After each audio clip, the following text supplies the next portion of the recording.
Hermanos, muy buenas noches. Vamos a dar inicio a nuestra reunión de hoy jueves y vamos a... Buenas noches. El libro de, Buenas noches. el libro de Ruth es un relato muy lindo. Hemos visto a Esther. ¿El libro de qué? Por favor, micrófonos. Voy a desconectarlo. Hemos tenido la oportunidad ya de ver el libro de Esther. Esther que se convierte en una heroína que salva al pueblo judío. Luego hemos visto el libro de Tobías, muy linda relación de él con su padre y que nos presenta muy de adentro la relación de la familia y los valores de la familia en el pueblo de Israel. Ahora vamos a ver el libro de Ruth. Ruth es una mujer de la que vamos a conocer su historia. Es una historia linda. Ahora, les adelanto, el libro es corto. Muy probablemente lo terminemos hoy mismo, sería ideal. Pero no por eso debemos pasarlo por alto. Si es que alguno de ustedes no conoce la historia de Ruth, les digo, les va a encantar. Para empezar la reunión, hagamos una oración inicial. Se ofrecía nuestra hermana Rita. Adelante, Rita.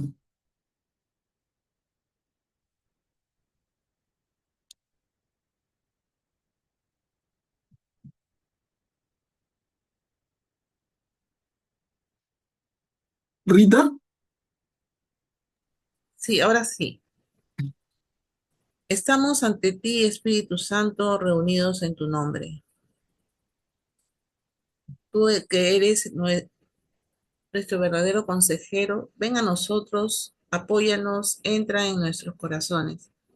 Enséñanos el camino, muéstranos a alcanzar la meta, impide que perdamos el rumbo como personas débiles y pecadoras. No permitas que la ignorancia nos lleve a falsos caminos. Concédenos el don del discernimiento para que no dejemos que nuestras acciones se guíen por prejuicios y falsas consideraciones. Condúcenos a la unidad en ti para que no nos desviemos del camino de la verdad y la justicia, sino que en nuestro peregrinaje terrenal nos esforcemos por alcanzar la vida eterna. Esto te lo pedimos a ti que obras en todo tiempo y lugar, en comunión con el Padre y el Hijo por los siglos de los siglos. Amén. el Padre. El Padre, del Hijo y del Espíritu Santo. Amén. Muy bien, gracias, Rita, hermanos. Comencemos. Empezamos el libro de Ruth. Repito, Ruth, R-U-T o también le pueden escribir con R-U-T-H. Ruth. Es un nombre hasta ahora, muchas mujeres tienen este nombre. Es una historia linda, es una historia ejemplar. Vamos a conocerla. Y empezamos con esta primera perícope, emigración de la familia de Noemí. Les adelanto, ¿quién es Noemí? Vamos a ver. Noemí es la suegra de Ruth. Entonces vamos leyendo. ¿Quién puede leer esta primera? Yo puedo, Adelante, Ceci. gracias. Emigración de la familia de Noemí. Durante el tiempo de los jueces, hubo una gran sequía en el país, y un hombre de Belén de Judá emigró a los campos de Moab con su mujer y sus 2 hijos. El hombre se llamaba Elimelec, su esposa Noemí, y sus 2 hijos, Mahlón y Quillón. Eran efrateos de Belén de Judá. Una vez llegados a los campos de Moab, se establecieron allí. Al morir Elimelec, el esposo de Noemí, ella se quedó con sus hijos. Estos se casaron con mujeres moabitas. Una de ellas se llamaba Orpá y la otra Ruth. Y así vivieron unos 10 años. Pero también murieron Mahlón y Quilión, y Noemí se quedó sola, sin hijos y sin esposo. Entonces se decidió a volver con sus nueras, abandonando los campos de Moab, porque se enteró de que el Señor había visitado a su pueblo y le había proporcionado alimento. Así abandonó en compañía de sus nueras el país donde había vivido. Gracias, Ceci. A ver, ¿Qué? hermanos, veamos lo que ha leído nuestro hermano. En una sola perícopa nos hace todo un movimiento. Nos presenta a los actores, de dónde salen, a dónde llegan y qué van a hacer. Miren, todo, no sé si lo han pescado, pero está todo ahí. En el tiempo de los jueces nos sitúa. ¿Cuál es el tiempo de los jueces? ¿Se acuerdan? Si revisamos en términos gruesos el proceso histórico del pueblo de Israel, ¿cuál es el tiempo de los jueces? Es el tiempo desde la entrada a la tierra prometida hasta el periodo de los reyes. El primer rey es Saúl, luego viene David, luego Salomón, y siguen. Entonces, el periodo de los reyes, de los jueces, el tiempo de los jueces, va desde la entrada a la tierra prometida hasta que se nombre el primer rey en Israel, que es Saúl. Este periodo, que más o menos se calcula en 200 años, es el tiempo de los jueces, ¿ok? Para estar claros. ¿Y qué nos dice la lectura? Que para variar, ¿no? En este país que emana leche y miel, que no es tanto así, ¿no? En este país seco, no desértico, pero con poca agua, una vez más hay una gran sequía. Y dentro de este ambiente de la sequía, un hombre de Belén de Judá emigró a Moab, que es un país vecino, no es tierra de Israel. En Moab están los moabitas, que no son precisamente los mejores amigos de los israelitas. Si recordamos, los moabitas vienen de o son descendientes de Lot, el sobrino de Abraham. Los moabitas vienen de donde nacen, del hijo que tiene una de las hijas de Lot con su padre esa noche con el borrachón. Bueno, recuerdan la historia. Si no, revisen. Pero entonces, de ahí vienen dos pueblos, los moabitas y los amonitas. Ambos pueblos vienen de la relación que tienen las dos hijas de Lot, con su padre cuando lo emborrachan después del episodio de la destrucción de Sodoma y Gomorra.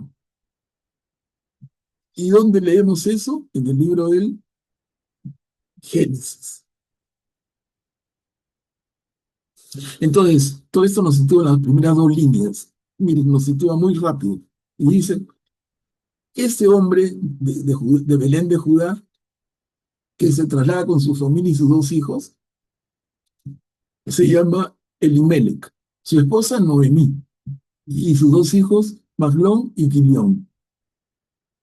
Eran efrateos, o sea, super israelitas, israelitas del reino del sur, de Belén, de la ciudad de Belén en Judá. Ellos van a los campos de Moab huyendo de la hambruna que estaba pasándose en las tierras de Judá y se establecen ahí y se casan los dos hijos ahí con dos mujeres que son moabitas y que nos dice se llaman Orpá y Ruth.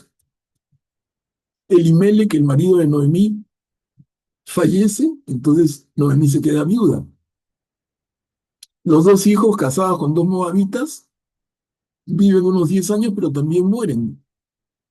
Y esa es la escena para empezar. Tenemos a Noemí viuda y sus dos hijas políticas, Orpá y Ruth, también viudas y sin hijos. Sin hijos. Y eso genera el famoso problema que ya hemos comentado antes, Miren cómo estos relatos nos vuelven a poner más clarito el problema de la mujer de Israel que queda viuda sin hijos. La mujer sin hijos varones no tiene derecho a la propiedad ni a la herencia. Quedan en la orfandad total, en la indigencia más grande. Y eso es lo que nos está pintando esta primera diapositiva. Entonces nos dice que Noemí, ya viuda, y con sus dos nueras también viudas, ella decide volver, abandonando Moab, y para volver a Judea, para volver a Judá, a Belén de Judá. ¿Y por qué? Porque había recibido noticias de que la situación en Judá había mejorado. Ya había alimento, dice. O sea, si ellos se habían ido de Judá en una crisis terrible, podía volver a Judá, a su terruño, a la tierra de sus orígenes, porque la crisis ha pasado. Ok, esa es la primera diapositiva. Miren, en pocas líneas nos sitúa en todo el relato que va a venir. Está clarito, ¿no? Por favor, si hay alguna duda o comentario, me dicen. Y tenemos acá dos diapositivas, con lo que completamos el capítulo primero, el regreso de Noemí y Ruth a Belén. Noemí, la suegra, y Ruth, la nuera, ambas viudas y sin hijos varones. El regreso de ambas a Belén. ¿Quién puede leer, por favor? Yo puedo leer, Manuel Pablo. Adelante, Graciano, gracias. Gracias. Buenas noches, hermanos. Mientras regresaban al país de Judá, Noemí dijo a sus nueras: váyanse, vuelva cada una a la casa de su madre, que el Señor tenga misericordia de ustedes, como ustedes la tuvieron con mis hijos muertos y conmigo. Que el Señor les dé un lugar para vivir tranquilas en compañía de un nuevo esposo. Y las besó. Pero ellas prorrumpieron en sollozos y le respondieron: no, volveremos contigo a tu pueblo. Noemí insistió: regresen, hijas mías. ¿Por qué quieren venir conmigo?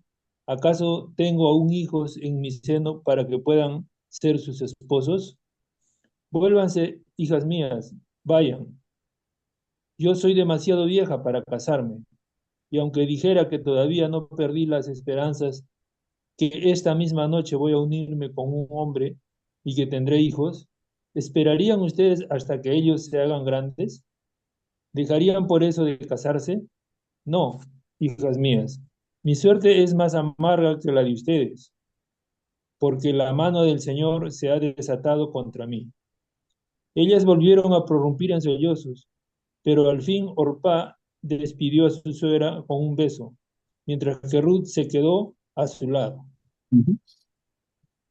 Graciano, te robo nada más un comentario para que continúes con la siguiente. Miren, entonces está claro que detrás de eso hay un tema que ustedes ya conocen,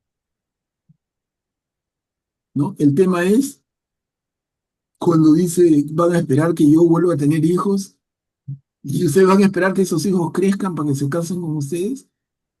Están haciendo referencia a algo que está muy metido en la cultura de Israel, que ya hemos comentado, acá se ve más clarito, que es la famosísima ley del levirato. La ley del levirato. Y como hemos comentado varias veces, levirato viene de levir, y levir es el cuñado. Entonces, la obligación del cuñado es reemplazar al hermano que fallece cuando la mujer no ha tenido hijos varones. Y el hermano queda en la obligación de hacer un hijo varón con la viuda y que ese hijo varón lleve el nombre del fallecido. O sea, el hermano se presta para esto, para continuar el linaje familiar, para que la mujer no quede desposeída y desprotegida. Pero estando en una tierra distinta, Noemí les habla con mucha franqueza. Regresen a sus casas, hijas mías, yo soy demasiado vieja, no tengo otros hijos, van a esperar que yo tenga hijos y esos bebitos que crezcan para que se casen con ustedes. ¿Qué están esperando? No, no funciona. Entonces le dice, váyanse, hijas mías. Las dos lloran. Orpá, que es una de las nueras, se despide de su suegra con un beso, pero Ruth se queda. Ruth se queda a su lado. Ok, ya estamos cuadrados, ¿no? Se entiende. Entonces, Graciano, continuamos, por favor. Noemí le dijo, mira, tu cuñada regresa a su pueblo y a sus dioses. Regresa tú también con ella. Pero Ruth le respondió, no insistas en que te abandone y me vuelva, porque yo iré a donde tú vayas y viviré donde tú vivas. Tu pueblo será mi pueblo y tu Dios será mi Dios.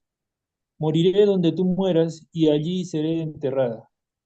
Que el Señor me castigue más de lo debido si logra separarme de ti algo que no sea la muerte. Al ver que Ruth se obstinaba en ir con ella, Noemí dejó de insistir. Entonces caminaron las dos juntas hasta llegar a Belén. Su llegada conmocionó a toda la ciudad y las mujeres exclamaban, pero si esta es Noemí. Ella, en cambio, respondía, no me llamen más Noemí, díganme Mará, porque el Todopoderoso me ha llenado de amargura. Partí llena de bienes, y el Señor me hace volver sin nada. ¿Por qué me siguen llamando Noemí si el Señor da testimonio contra mí y el Todopoderoso me ha hecho desdichada? Así regresó Noemí con su nuera, la moabita Ruth, la que había venido de los campos de Moab. Cuando llegaron a Belén, comenzaba la cosecha de la cebada. Ujú. Gracias, Graciano. Miren, está clarito, ¿no? Noemí tiene unas palabras lindísimas hacia su suegra Ruth. Y por ahí busquemos en el primer párrafo, cuando dice Noemí, perdón, cuando dice Ruth a Noemí, no insistas en que te abandone y me vuelva, porque yo iré donde tú vayas y viviré donde tú vivas. Y miren esto, tu pueblo será mi pueblo y tu Dios será mi Dios. Moriré donde tú mueras y ahí seré enterrado. Que el Dios me castigue más de lo debido si logra separarme de ti algo que no sea la muerte. Miren esas palabras tan profundas y de tanta, a la vez que firmeza, tanta unidad de Ruth hacia su suegra. Ruth sabe que su suegra está desposeída, está en indigencia, y a pesar de eso, iré donde tú vayas, viviré donde tú vivas, tu pueblo será mi pueblo y tu Dios será mi Dios. ¿Qué tales palabras, no, hermanos? ¿Qué palabras de Ruth? Tu pueblo será mi pueblo y tu Dios será mi Dios. Esto sucede, como haciendo una referencia, eso sucede antes de que se escribiera el famoso libro de Esdras. Imagínense que Esdras ya hubiera dado su disposición tan radical. Ruth hubiera sido expulsada del pueblo y de la raza. Esto se escribe antes, mucho antes. Pero si no, ¿qué hubiera sido? Eso no tendría cabida. Tendrían que haberle dicho, las mujeres que no son de origen judío salen de acá. Pero miren a esta Ruth, antes. Y vamos a ver en un ratito qué trascendencia tiene esto. La trascendencia es enorme, sí, enorme. Si no conocen la historia, no se la van a imaginar. Pero ahorita nomás vamos a conocerlo. Juliana, adelante. Yo estaba pensando, este amor tan grande y admiración de Ruth por Noemí, no creo que haya sido gratuito. Realmente Noemí tiene que haber sido una persona extraordinariamente buena y sabia como para ganarse este amor y admiración por parte de su nuera. Claro, tiene que haber, Liliana, efectivamente condiciones en cada una, ¿no? ¿Qué tipo de, qué calidad de persona sería Noemí? Pero a la vez vemos la calidad de persona que es Ruth. Ella bien podría decir, la vieja se quedó, yo me regreso y me las busco, pero no, iré contigo donde tú vayas. Tu pueblo será mi pueblo y tu Dios será mi Dios.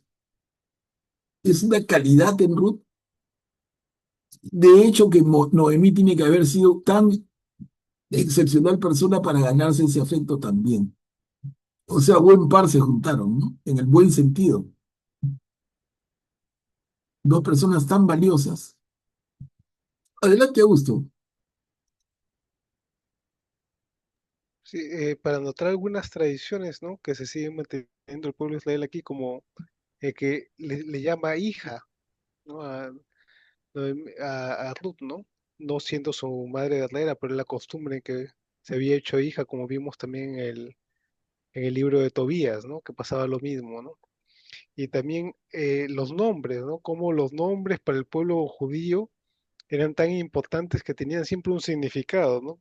Aquí, por ejemplo, en el pie de página de la Biblia que tengo, dice, Elimelech significaba mi Dios es rey, Noemí significaba mi agrado, eh, Orpa, por ejemplo, la otra esposa del otro hermano, se puede traducir como la que da la espalda, que tiene que ver con lo que hizo, ¿no? Y bueno, y Ruth significa la que reconforta, ¿no?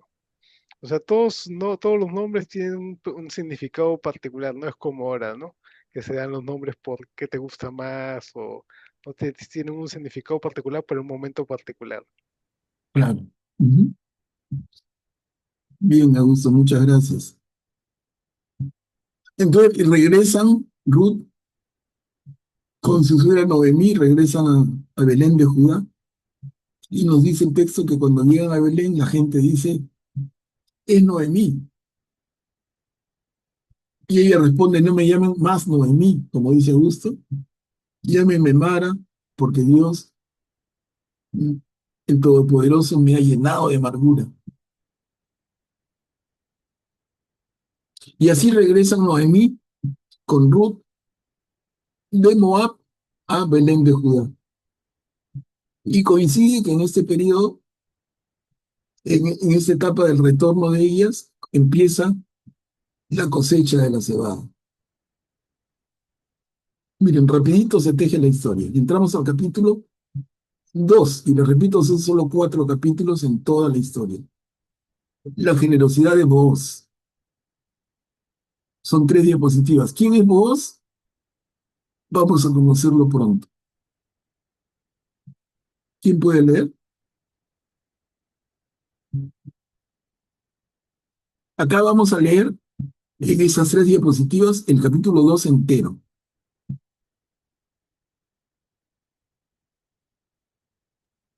Yo leo. Gracias, Yuna. Noemí tenía por parte de su esposo un pariente muy rico llamado Boz, de la familia de Elimelech.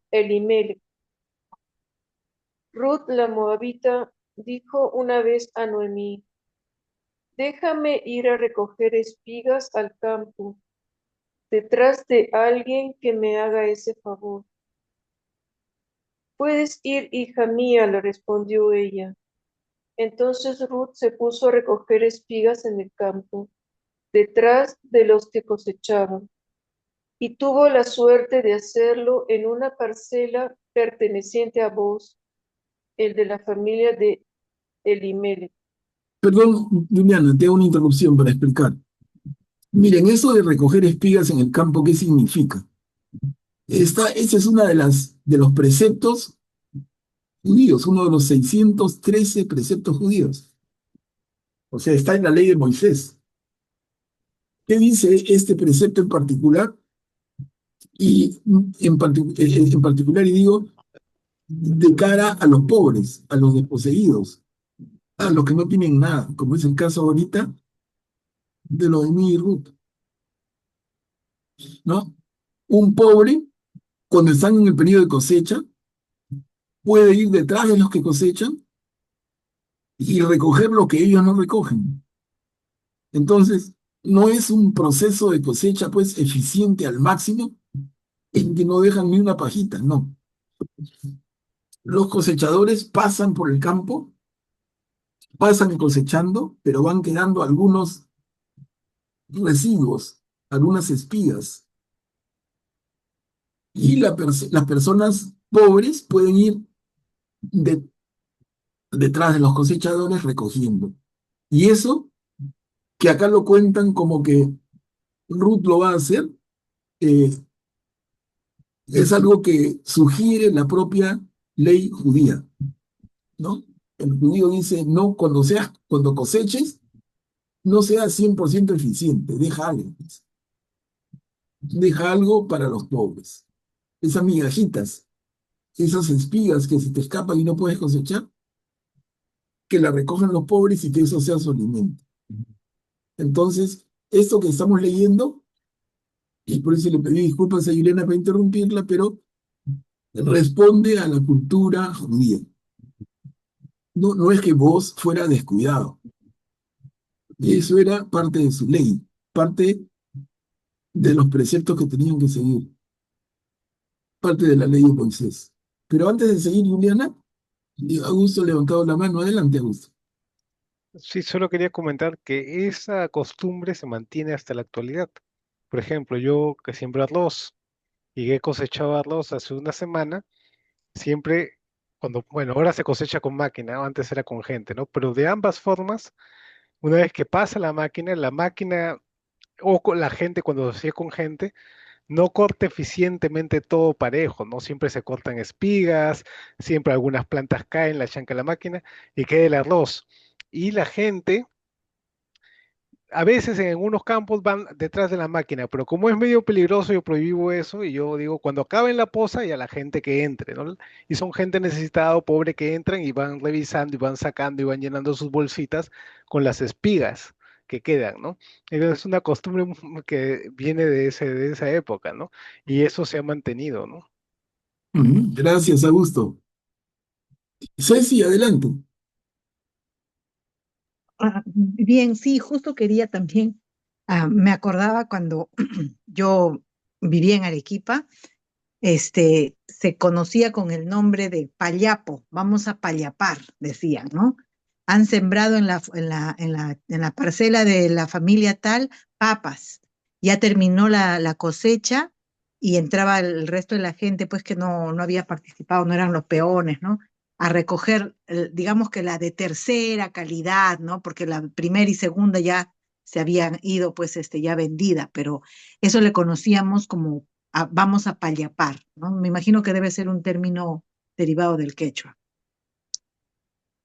Pero claro, gracias, Ceci. Miren, una costumbre en el Perú que viene de tan antiguo y está en la misma Biblia y en el Antiguo Testamento.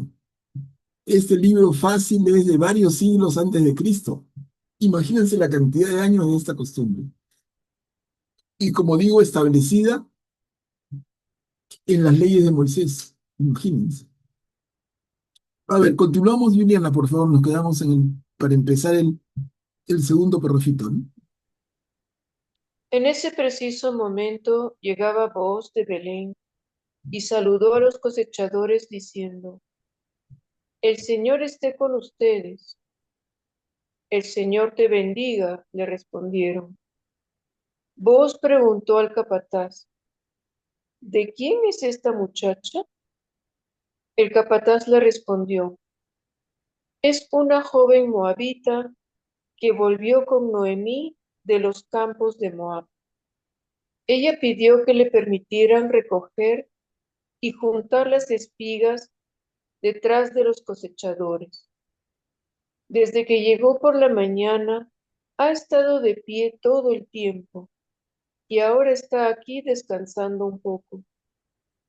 Entonces Booz dijo a Ruth: Óyeme bien, hija mía, no vayas a recoger espigas a otro campo, ni te alejes para nada de aquí. Quédate junto a mis servidores. Fíjate en qué terreno cosechan y ve detrás de ellos. Ya di orden a mis servidores para que no te molesten. Si tienes sed, ve a beber de los cántaros el agua que ellos sacan. Ujú. ¿Podemos continuar, Juliana? Ruth se postró con el rostro en tierra y exclamó: ¿Por qué te he caído en gracia para que te fijes en mí, si no soy más que una extranjera?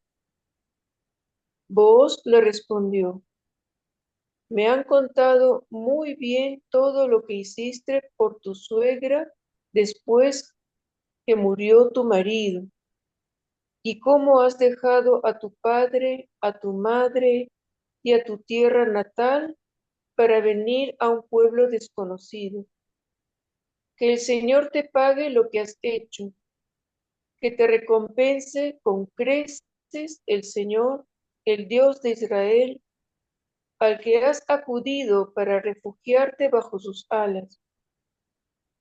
Ruth le dijo: Ojalá pueda contar siempre con tu favor. Tú me has consolado y me has hablado amistosamente, a pesar de que ni siquiera soy como una de tus servidoras. A la hora de la comida, Booz le dijo: Acércate aquí, come de este pan y moja tu bocado en el vinagre. Ruth se sentó al lado de los cosechadores y él le ofreció un puñado de grano tostado. Ella comió hasta quedar saciada y aún le sobró. Cuando se levantó para volver a recoger las espigas, Booz ordenó a sus servidores: Déjenla recoger también entre las gavillas y no la molesten. Más aún, saquen algunas espigas de las gavillas y déjenlas caer, y cuando ella las recoja, no le digan nada. Ujú. Y acá podemos terminar, Juliana. Así Ruth estuvo recogiendo espigas hasta el atardecer. Luego desgranó lo que había recogido y era casi una bolsa de cebada. Ella tomó el grano, regresó a la ciudad y mostró a su suegra lo que había recogido. También sacó la comida que le había sobrado y se la dio. Su suegra le preguntó: ¿Dónde has ido hoy a recoger espigas? ¿Dónde estuviste trabajando? Bendito sea el que se interesó por ti. Ruth contó a su suegra con quien había estado trabajando y le dijo: Estuve trabajando en el campo de un hombre llamado Booz. Entonces Noemí exclamó: Bendito sea de parte del Señor, que no deja de manifestar su bondad ni a los vivos ni a los muertos. Luego añadió: Ese hombre es pariente cercano nuestro, es uno de los que tienen el deber de responder por nosotras.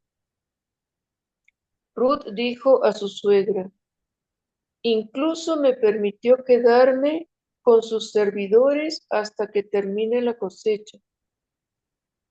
Noemí le respondió: Es conveniente, hija mía, que vayas con las servidoras de ese hombre, así nadie te molestará en otro campo.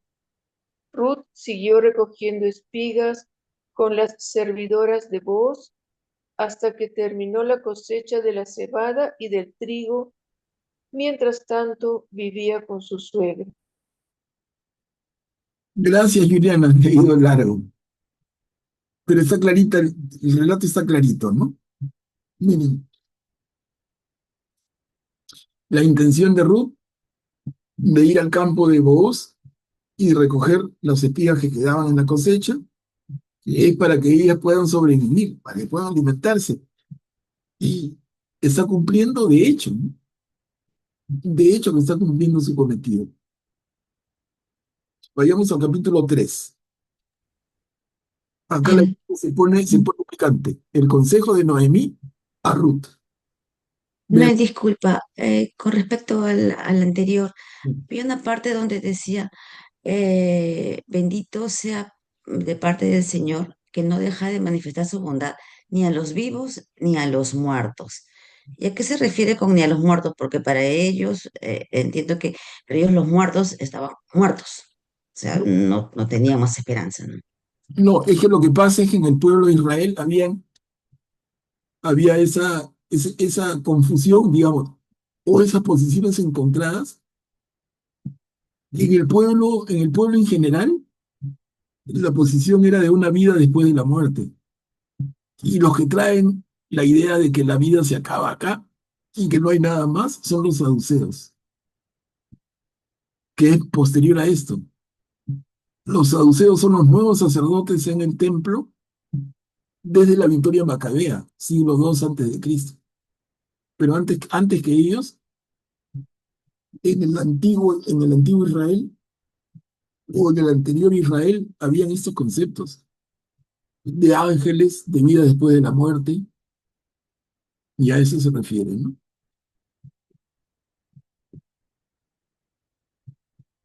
A ver, entonces, capítulo 3, el consejo de Noemí a Ruth. Y les iba a decir, acá la historia se empieza a poner porque nos han ido presentando los elementos y acá la historia se pone picante. Miren el consejo de Noemí a Ruth.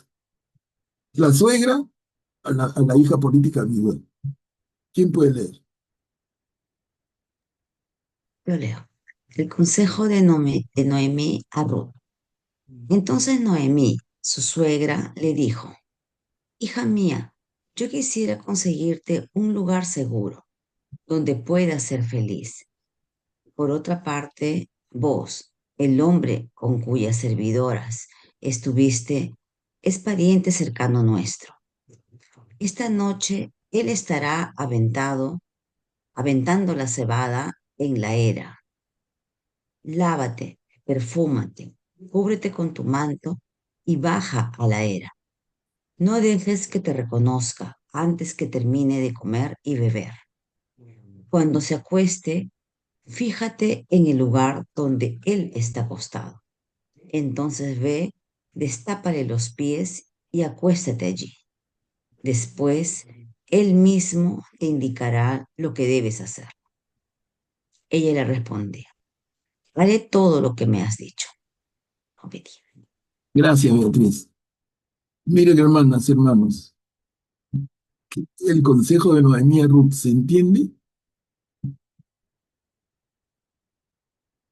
Noemí le dice a Ruth, hija mía, yo quisiera conseguirte un lugar seguro.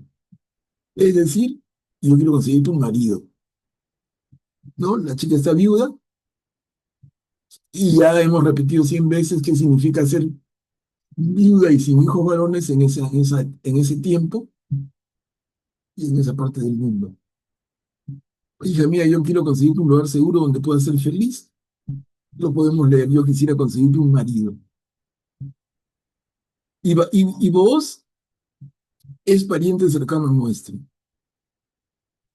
Inmediatamente relacionamos con la ley del levirato, que no lo está diciendo aquí, pero está pues flotando, ¿no? Vos es pariente cercano nuestro. Esta noche él estará aventando la cebada en la era. Y el consejo, lávate, perfúmate, cubre con tu manto y baja en la era. No dejes que te reconozca antes de terminar de comer y beber. Ella conocía de las costumbres Y luego de la cosecha hay una celebración. Y él va a comer opíparamente y se va a meter sus buenos tragos. Cuando se acueste a dormir, fíjate dónde se acuesta. No son ambientes con aire, perdón, no son ambientes con alumbrado público, definitivamente. Entonces, fíjate dónde se acuesta y entonces destápale los pies y acuéstate allí. Después él mismo te indicará lo que debes hacer, ¿no? ¿Cuál es el consejo que le está dando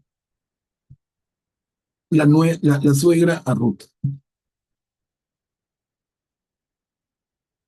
Así en términos crudos, destápale los pies.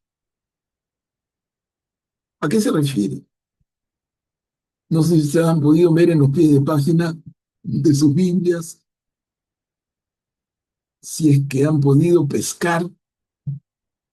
De las Biblias que tengo, la única clara es la Biblia de Jerusalén. La única que desliza lo que quiere decir esta frase. En los demás se quedan en el cuento para niños. La Biblia de Jerusalén te deja entender, le digo clarito, qué cosa se refiere el autor cuando habla de los pies. Cuando dice destápale los pies. Ese es un eufemismo. Y les digo, por favor, sin que nadie se moleste conmigo, porque voy a simplemente explicar lo que los exégetas han estudiado. Destapar los pies es un eufemismo que quiere decir, en términos crudos, descubre sus genitales. Quizá les choque, pero les digo, hermanos, eso es el texto original hebreo. Que lo traducen luego, ¿no? Y no dicen los genitales, sino los pies. Es un eufemismo, es suavizar la cosa, es que no sea chocante. Pero bien raro el consejo de Noemí, si lo tomáramos al pie de la letra, y dice, cuando él esté bien tomado y se quede dormido, tú fíjate dónde durmió, destápale los pies y acuéstate ahí. Bien raro, ¿no? Es que no se refiere a los pies como tales. Y les digo, hay varias evidencias además en la Biblia en esta referencia a los pies. Un solo ejemplo les pongo. Cuando nos hablan de los ángeles y nos dice que tienen 6 alas, 3 pares de alas, y tú dices, ¿6 alas para qué? Y nos dice, ¿no? 2 para cubrirse el cuerpo, 2 para cubrirse los pies y 2 para volar. Entonces tú dices que el ángel necesita cubrirse los pies y que se refiere a cubrirse los genitales. También ahí, le digo, en otra parte de la Biblia, ¿no? Cuando habla de las 6 alas del ángel, 2 de ellas son para cubrirse los genitales y se traduce cubrirse los pies. Es un eufemismo que se hizo público desde la traducción de la Biblia a la Septuaginta y a la Biblia a la Vulgata, la traducción latina de San Jerónimo, y ha quedado así. Pero los estudiosos y los estudiosos de la Biblia católica, los expertos más profundos son los de la Biblia de Jerusalén. Cuando tú lees este punto, te lo aclaran. Igual cuando, por ejemplo, no le digo en un caso diferente, cuando hablamos del pecado que tiene el hijo Cam a su padre Noé, comete un pecado que es tan grave que hace que Noé lo bote y le diga, maldito tú y tu descendencia. ¿Y quién es la descendencia de su hijo Cam? Los cananeos, que es la tierra que luego los israelitas conquistan cuando se liberan de Egipto. Le quitan la tierra a los cananeos, los descendientes de Cam. Y ya siglos antes, Noé había dicho, maldito tú y tu descendencia. ¿Qué hizo Cam para ser maldito de esa manera? ¿Qué pecado cometió? Entonces tú lees la Biblia, inocentita, léelo, iba a decir que Noé había sembrado uva y con la uva hizo vino, y cuando cosechó hizo el vino y se emborrachó y se quedó dormido desnudo en su carpa, en su tienda. Y Cam lo vio desnudo y salió a contárselo a los hermanos, y los hermanos entraron, taparon a su padre de espaldas sin verlo. Al día siguiente le contaron a Noé, y Noé maldijo a Cam por haberlo visto desnudo. Y era lo más común estar desnudo. Los, los mismos apóstoles que eran pescadores pescaban desnudos. Nadie era maldito por ver desnudo a alguien. Entonces no es la desnudez. Les digo, en ese caso es otra cosa. Es un tema de inmoralidad sexual. Ya no quiero abundar. Pero esos son estudios de exégetas cuando a partir de los textos originales llegan a conclusiones que la Biblia es bien cruda. Pero en sus traducciones, desde la primera traducción, pareció un horror. Entonces los pies, en vez de genitales, la desnudez, en vez de inmoralidad sexual,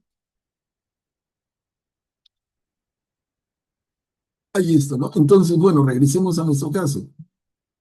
Noemí recibe, perdón, Noemí da un consejo a Ruth, su hija política viuda, y le dice, ve donde se ha acostado, entonces ve, destápale los pies y acuéstate allí. Después él mismo te indicará lo que debes hacer. No sé si con eso se entiende más clarito el consejo de Noemí. Y se entiende más clarito lo que hace Ruth, porque Ruth le dice, haré lo que me has dicho. Y ella hace lo que su suegra le ha dicho. Está medio borrachín, Boaz, y ella le destapa los genitales y se acuesta contra sus genitales. Y amanecen así. Y veamos cómo sigue. Le digo, nada de eso es invento mío, por favor. Lo pueden chequear con paciencia y si es que tienen los libros adecuados van a ver esto. Si no, yo les cuento, ¿no? Pero como dice la Biblia, que no sea motivo de escándalo. Para nada. A ver. Entonces, después del consejo de la suegra, seguimos en el capítulo 3 para terminarlo y dice, Ruth en la era de Boaz. Son 2 diapositivas. ¿Quién puede leer?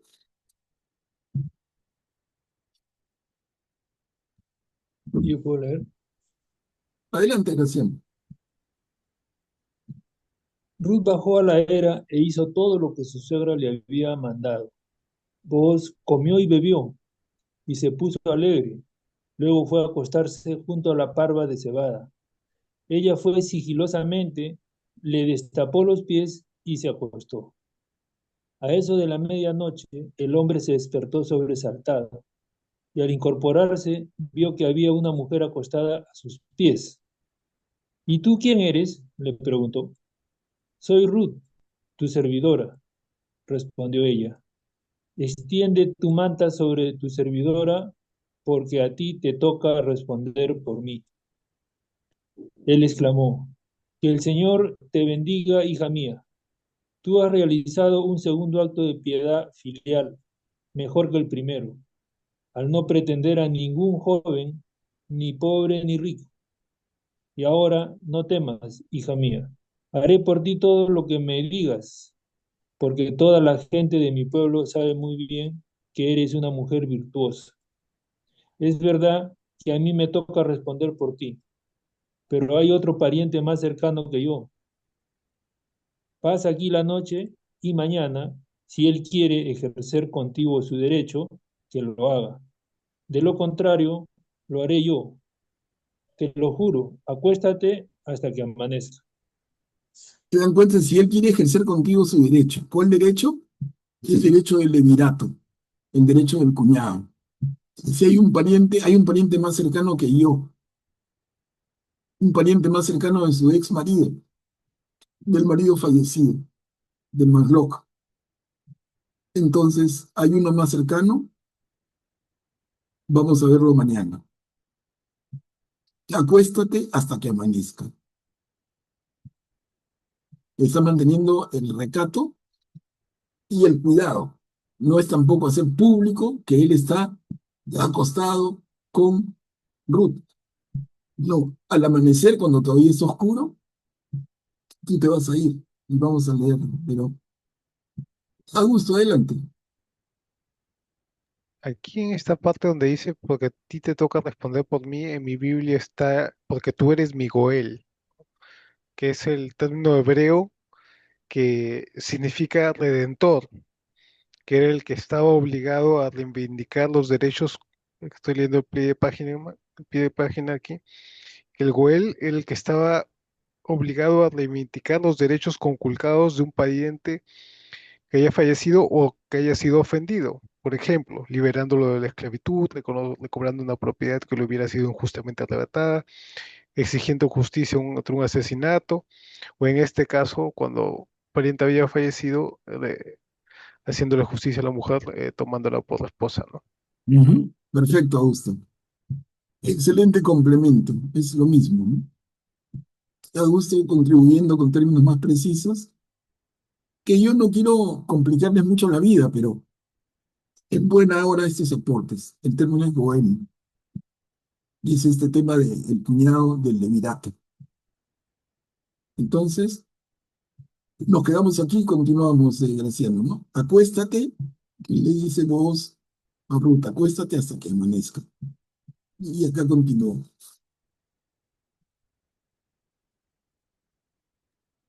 Ruth quedó acostada a sus pies hasta la madrugada y se levantó a la hora en que un hombre todavía no puede reconocer a otro, porque Booz no quería que se supiera que la mujer había venido a la era. Entonces le dijo, trae el manto que tienes puesto y sujétalo bien. Mientras ella lo sujetó, él midió media bolsa de cebada y puso la carga sobre sus hombros. Después ella entró en la ciudad. Cuando llegó a donde estaba su suegra, ésta le dijo, ¿cómo te ha ido, hija mía? Ruth le contó todo lo que el hombre había hecho por ella y añadió, me entregó esta media bolsa de cebada, diciéndome que no debía volver con las manos vacías a la casa de mi suegra. Noemí respondió, quédate tranquila, hija mía, hasta que veas cómo se resuelve todo esto. Seguramente este hombre no descansará hasta arreglar hoy mismo este asunto. Ujú. Muchas gracias, Graciano. Y así terminamos el tercero de los 4 capítulos. Vamos a entrar, miren qué lindo, al capítulo 4. Es el libro que vamos a haber leído todo en una sola reunión. No todo es tan corto, pero es igualmente valioso. Empezamos el capítulo 4, tratativas de voz con su pariente. Ya nos imaginamos qué tratativas, ¿no? Oye, pariente, tú eres el más cercano, aquí te corresponde. A ver, ¿qué sucede? ¿Quién puede leer? Son 2 diapos.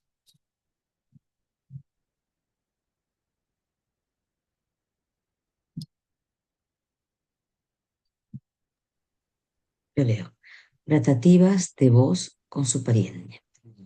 Booz subió hasta la puerta de la ciudad y se sentó allí. Cuando pasó por ese lugar, el pariente del que había hablado antes le dijo, amigo, acércate y siéntate aquí. El hombre se acercó y se sentó. Luego Booz llamó a 10 ancianos de la ciudad, diciéndoles, siéntense aquí.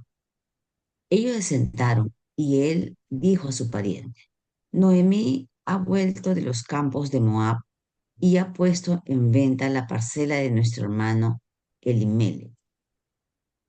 Me ha parecido bien informarte de esto y sugerirte que la compres en presencia de los que están aquí sentados y de los ancianos de mi pueblo. Si tú quieres ejercer tu derecho de rescate, puede hacerlo. De lo contrario, dímelo para que yo lo sepa. Tú eres el primero que puede ejercer ese derecho, y después vengo yo. El hombre le respondió, está bien, lo haré. Pero vos añadió, Si le compras a Noemí la parcela de campo, también tendrás que casarte con Ruth, la moabita, esposa del difunto, a fin de perpetuar el nombre de éste sobre el patrimonio. Él respondió, en esas condiciones yo no puedo comprar, porque perjudicaría a mis herederos. Ejerce tú mi derecho, porque yo no puedo hacerlo. Ujú. ¿Y continuamos bien? A ver. En Israel existía antiguamente la costumbre de quitarse la sandalia y dárselo al otro para convalidar los convenios del rescate o del intercambio. Esta era la manera de testificar en Israel. Por eso el pariente dijo a voz, adquiérela para ti, y se quitó la sandalia. Gracias, Beatriz. Está claro, ¿no? Creo que estamos siguiéndolo todos muy bien. Pero miren, acá hay otro detalle que tiene que ver con Juan el Bautista. No sé si reparan en el Nuevo Testamento. Cuando Juan el Bautista, hablando de Jesús, dice, yo no soy digno ni de desatarle la correa de la sandalia. ¿A qué se refiere? Relaciónalo con esto, miren. Jesús ha venido a redimir al pueblo y se relaciona con la boda en Caná. Jesús va a tener un matrimonio con la mujer, con la novia, cuya relación con Dios era una relación de falta de amor. Y él viene a celebrar, a renovar esta alianza y darle su alcance definitivo. Y a Juan le preguntan, a Juan el Bautista, ¿tú eres ese que esperamos? Y le dicen, no. El que viene detrás de mí es más grande que yo, y yo no soy digno ni de desatarle la correa de sus sandalias.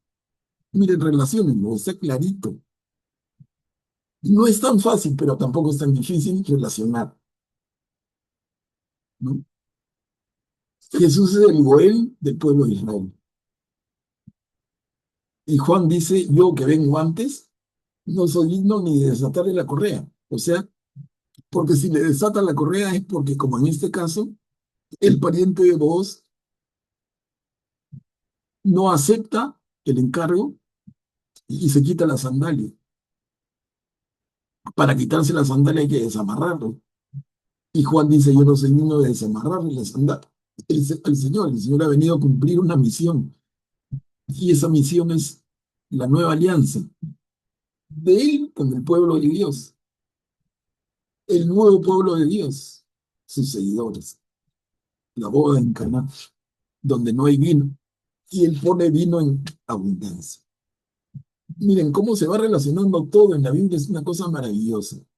Yo les cuento así poquito, ustedes piénsenlo y me lo plantean si es que no les queda claro, pero no voy a estar hablando por gusto. Yo creo que si les queda claro, sí. Si no, investiguen un poco, piénsenlo más, pero está Y clarito. Goel que justo significa redentor, ¿no? Y le Ah, calza perfecto a Jesús, que ex- termina siendo el verdadero redentor. excelente, excelente, y por eso tu comentario anterior fue tan apropiado, porque la pone en bandeja para este, ¿no? Excelente. Por favor, que nada de esto escandalice. Lo último que yo quisiera hacer es fastidiarlos, pero es que realmente es tan interesante, tan relacionada a la Biblia, se complementa una parte con otra de una manera maravillosa. Y entonces frases que son como poesía, que Juan el Bautista dice, yo no soy digno ni de desatarle la correa de la sandalia, uno lo lee, y claro, qué humilde Juan, también, ¿no? Pero tiene este mensaje profundo. Él es el Goel y yo no soy quien para quitarle la sandalia. Él tiene que aceptar o rechazar ese compromiso. Y Jesús en su libre voluntad lo acepta. Aún le cuesta la vida, como es su pasión. Jesús libremente acepta ese cometido. Y él no se quita la sandalia porque acepta el encargo. ¿Quién es Juan? Dice él mismo, para desatarle, para quitarle la sandalia. Yo voy a decidir por Jesús Pero en este caso el pariente de Booz que le dice, adquiérela para ti, y se quitó la sandalia, ¿no? Es, les vuelvo a decir, busquen en sus Biblias, si no encuentran, yo los ayudo, yo los oriento, me escriben por el interno del WhatsApp, qué pasajes en el Antiguo Testamento hablan de esta costumbre, y está en el libro de Deuteronomio el procedimiento completo para aceptar o no aceptar el encargo del levirato y el símbolo de la sandalia. Todo eso está escrito. Es lindo. A ver, avancemos para terminar este capítulo y cumplir nuestro cometido. La decisión, solemne decisión de Booz. ¿Quién puede leer?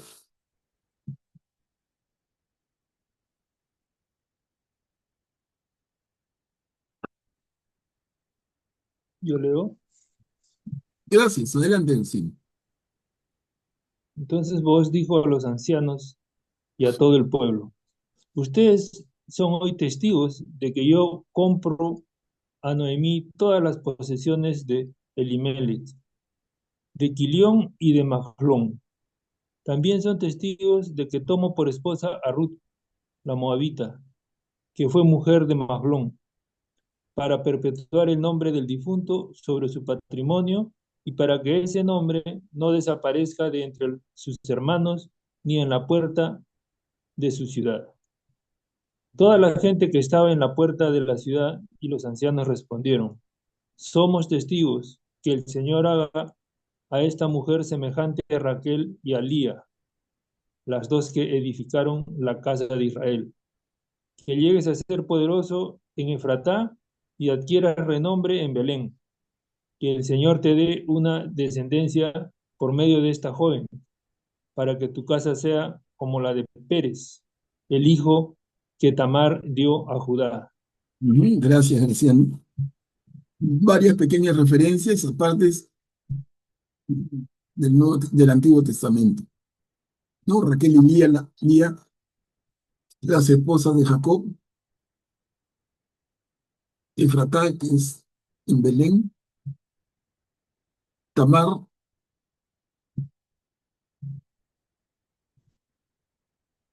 la nuera de Judá, en fin. Son detalles que en el Antiguo Testamento están explicaditos y aquí cómo cobran vida. Obed, el hijo de Ruth. ¿Quién puede leer? Yo Yo leo. puedo. Ay, perdón, siga nomás.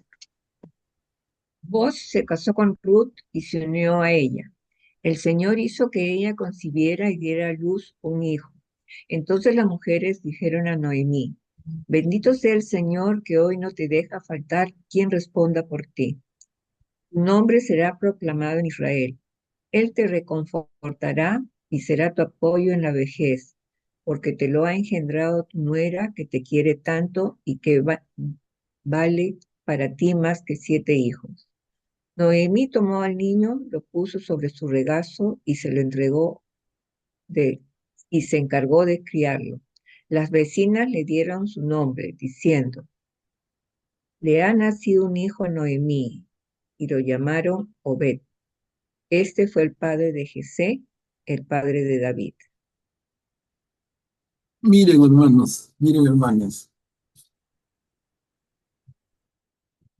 De la unión de Booz con Ruth nace una criatura.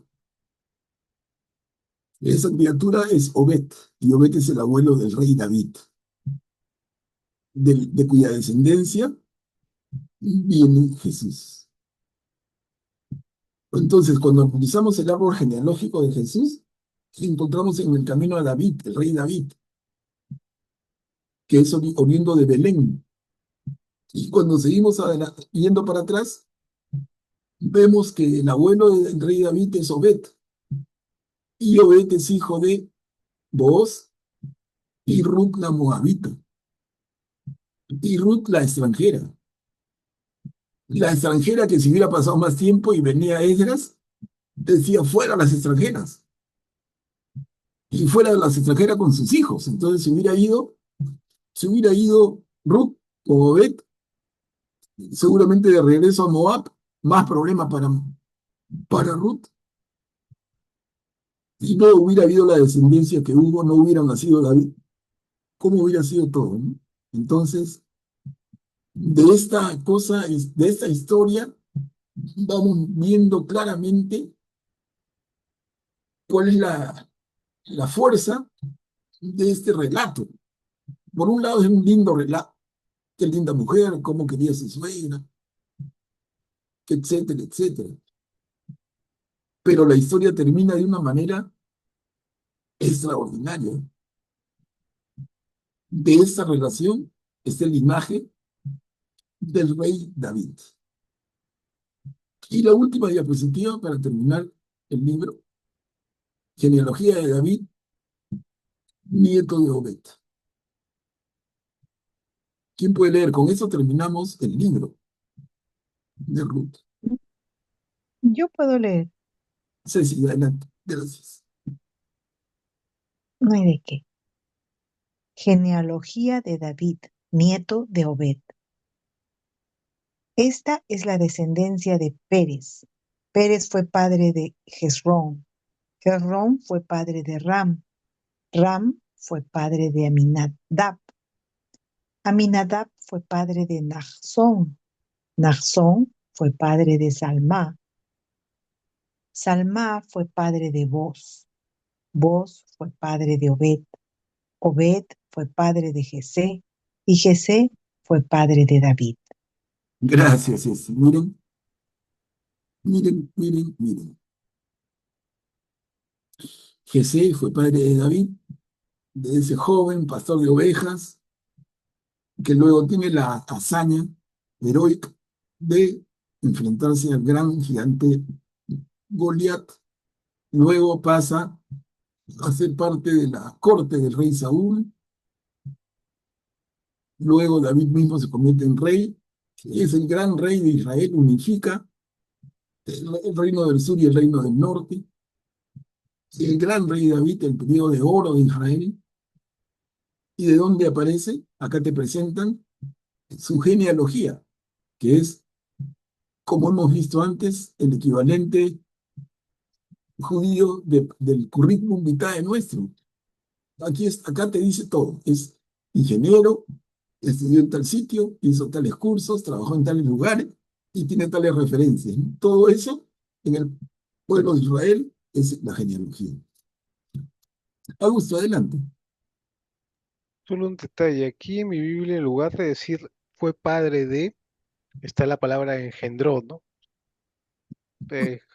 Alzón engendró a Ram, Ram engendró a Amenadab. O sea, así, y nos hace recordar al Nuevo Testamento, ¿no? Que se utiliza esa misma palabra en la genealogía de Jesús. Engendró, hasta que llega José, que no dice engendró, sino dice que fue esposo de María, de la cual nació Jesús, ¿no? Claro. Ujú, ujú. Bien, Augusto, excelente aporte. Y la última. Ah, no, esa era la última. No, acá estamos ya entonces con el colofón de este relato, el libro de Ruth. Les decía breve, solo 4 capítulos. Ahí está en la figura recogiendo espigas en el proceso de cosecha en los campos de Booz.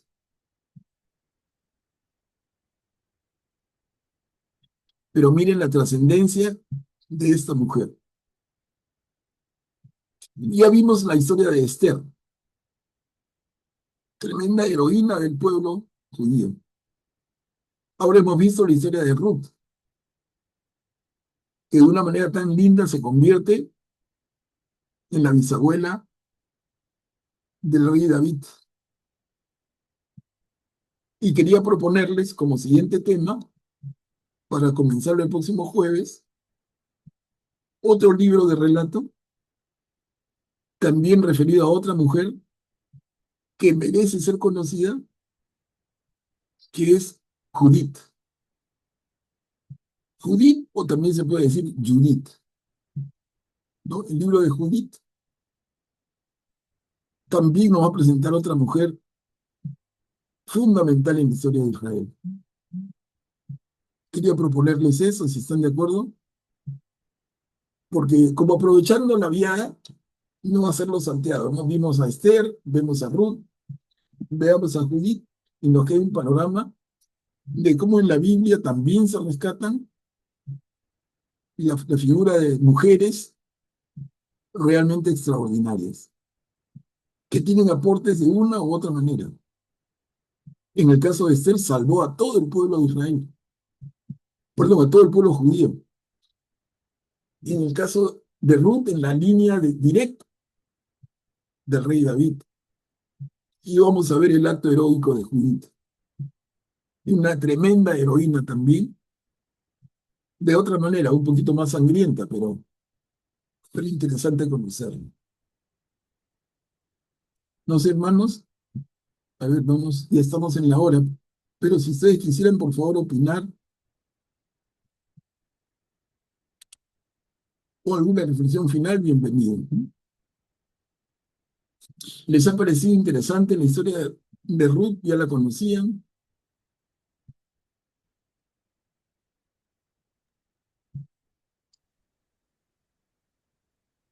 Yo la Gracias. he visto, pero en televisión, ¿Se como parecía? película. ¿Se parecía? Sí, sí, sí, sí, sí, definitivamente sí. Sí, en YouTube hay una película muy bonita, exactamente sobre la historia de Ruth.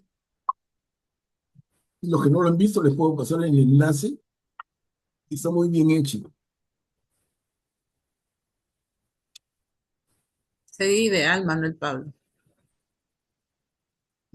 Ahora, lo chistoso de la película es que si el libro tiene 4 capítulos, imagínense, cortito, la película dura 2 horas 20 minutos. O sea, el director le ha metido más imaginación, pero igual vale la pena, ¿no? Nosotros hemos visto el libro entero hoy día, y empieza con Elimelech, ¿no? Con su esposa y sus 2 hijos, que ante una hambruna en Judea se van a Moab, como Elimelech muere y los hijos se casan con moabitas, todo lo que hemos visto. Ahí comienza este relato. En la película que hace la Metro Goldwyn Mayer, full color y full actores, pero empieza con una niñita que se llama Ruth, dedicada al templo en Moab. O sea, le han jalado la historia, pero no sé de dónde. Y de verdad, no me tomó el trabajo, sería cuestión de buscar en qué se ha basado el director de la película, de dónde sacó información para irse tan atrás, o es solamente su imaginación. Pero les digo, lo que vende, vende. Se las puedo pasar igual, con advertencia, o sea, hay mucho de imaginación, mucho, mucho. Es que la historia es tan linda que te provoca hacer la película, pero a la hora que tienes tan poquito material, le agregas todo lo que tu imaginación aporta. Entonces, hay escenas de besos de Ruth y la señorita sacerdotisa del templo con Mahlón, besos y apachurres, y luego Mahlón muere, y ya empieza la historia de la Biblia, pero tiene mucho antecedente, más de una hora de antecedente que no está en la Biblia. Un vacilón es. Y la chica es bonita y el actor es un bien plantado, entonces, bonita historia, ¿no? Como nos gusta ver películas románticas, con su poco de intriga y de riesgo, y el judío y la moabita, y el sacrificio de niños, y toda una historia detrás, que es verdad. Pero la forma en que el director lo ha juntado para hacer la película, ya es su propia creatividad. Graciano, adelante. Gracias, Manuel Pablo. Yo nunca había leído este libro y realmente me parece muy interesante, ¿no? Me parece bastante resaltante la actitud, la lealtad de Ruth hacia su suegra, que en realidad, pues, le es leal a pesar de que la suegra no tiene dónde caerse muerta, como decimos nosotros, ¿no? Y eso significa, pues, en realidad amor filial, ¿no? El amor verdadero, como ahora se recomienda tanto en las relaciones de parejas que se van a casar, que no se enamoren de lo material, sino de lo espiritual, ¿no? Y en este caso Ruth hace eso, ¿no? La suegra no tenía nada, pero sin embargo la quería y estuvo dispuesta hasta cambiar de Dios. Esa es una cosa que a mí también me sorprende. Así de fácil cambiar de Dios. Bueno, en este caso Ruth, supongo que por el amor que ella le tenía a la suegra, estaba dispuesta hasta de cambiar de Dios. Eso me parece resaltante, ¿no, Pablo? Gracias. Claro, Graciano. Y cuando le dice que lo hemos resaltado ya, tu pueblo será mi pueblo y tu Dios será mi Dios. Qué frase tan linda. Y qué mal queda Esdras, ¿no? Esdras, Pero, claro, pero lo hubiéramos enrostrado a él, Esdras. Mira, esta mujer ejemplar no es judía. Y sin embargo está en la línea de descendencia de David. Pero Noemí también tuvo su parte positiva, ¿no? Porque de una u otra manera quería protegerla a Ruth, Claro, quería dejarla segura y feliz, ¿no? Y creo que logró su cometido. y la suegra, pues ya experimentada, da buenos consejos. Exacto. Y se Descubre que cumple el levirato, pues también, ¿no? la ladera cuando esté ya oscuro, que nadie te vea, perfúmate, lávate, ponte tu mejor manto, descubre los pies y acuéstate ahí. Y después ya sucederá lo que él tiene que hacer. Sabio, Estaba obligado, estaba obligado. la suegra pues sabia, ¿no? No tiene Sí. su picardía, o sea, de verdad uno piensa en la Biblia, no, Cucufata, no. No, Tiene su picardía, tiene sus bromas, tiene sus claro. que nosotros no sabemos entender ni leer.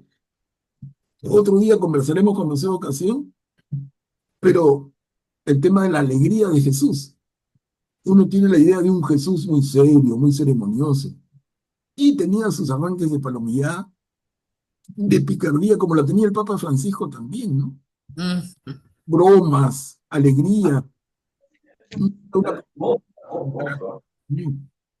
Juegos de todo. Una compañía que se llama. ¿Cómo? ¿Sí? ¿Quién decía? No, creo que no. Sí, entonces, ¿alguien más, hermanos? Para ir cerrando ya la reunión. Miren, se cumplió el plan. Yo tenía la ilusión de que este libro lo leyéramos en una sola.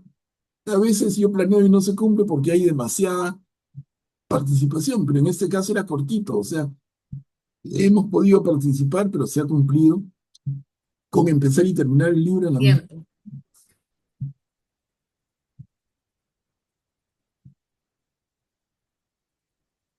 ¿Alguien más? Bueno, si no, entonces, hermanos, terminemos con una oración. ¿Quién podría